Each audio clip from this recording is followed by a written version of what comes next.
Hello everyone, I hope you're doing well. In this part of video, we're gonna go through another weekly news of Immigration of Canada, a program that we are trying to have every week. And today, on December 11th of 2025, I want to go through the last week updates and news, and mostly yesterday, some important things happened that I want to share with you. One of them is regarding new Canada Express entry category for doctors in 2026. This is a new category that they put for Express entry. They added to Express entry for people who have worked in Canada for 12 months full-time or equivalent of that in part-time. They have Canadian work experience, and this work experience is within the last 3 years, and they have their employment in one single NOC code. And those NOC codes that they added actually are 3 of them. One of them is NOC code of 31102 for general practitioners and family physicians, with some details that we have talked already about it. You can see that on Instagram and YouTube. And another NOC code is a specialist in surgery with NOC code of 31101. And finally, it's a specialist in clinical and laboratory medicines, NOC code of 31100. These are actually the new category that has been added to Express entry, and it's going to be in early 2026. They said that they're going to send out invitations for these applications. Another one actually is about the draw of Express entry on OINP, Ontario PMP.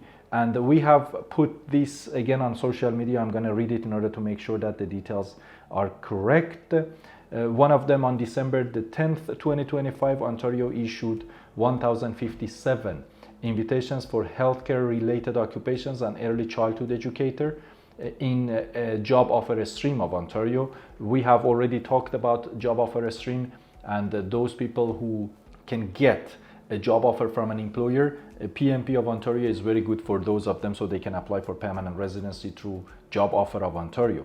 And then another one important thing is that, we have mentioned that already, and since starting July the 2nd, 2025, all job offers must be submitted only through the employer portal. So you cannot do it yourself, and your employer must take care of that. And then there are some kind of deadlines. The employer must submit the position approval request by January the 5th, 2026, and you must submit and pay for your OINP application by January the 8th, 2026. There are also some other categories for Ontario, which I'm not going to mention about all the details and everything. You can read it on our social media.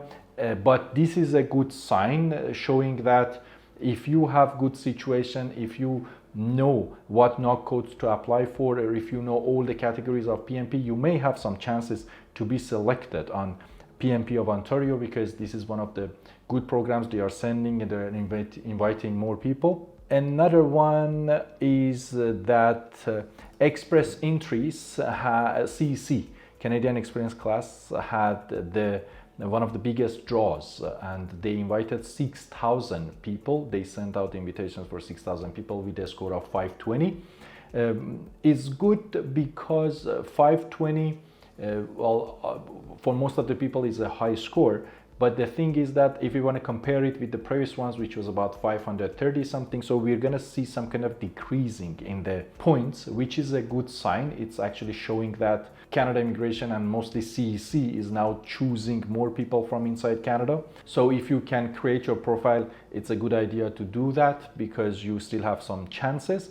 And one more thing that I want to mention is for those people who are working on healthcare. We know that Canada Immigration again started sending out invitation for healthcare people as well. On December the 10th, they invited 1,000 people with a score of 476. This is a good sign again for those people who are working in healthcare. It shows that Canada Immigration still is trying to get more healthcare workers. So if you are working in healthcare, it's a good idea to, as soon as you are eligible, you start your application. Another thing is, some people do not know, and what we do in the consultation sessions with the clients is that we try to see the NOC codes and the responsibilities, because sometimes you don't know that the NOC code, or maybe the responsibilities that you are doing, can be in healthcare or even you don't know which NOC code is going to give you more chances to be selected. So this is important for you to get good consultations, or maybe do a kind of comprehensive research in order to know what NOC code to choose to be able to increase your chances for permanent residency. So all in all, this was the summary of the important things that happened in the first week of December. And if you have any more updates, anything, we're going to let you know. And if you have any more questions, you can be in touch with us. Thank you and have a great day.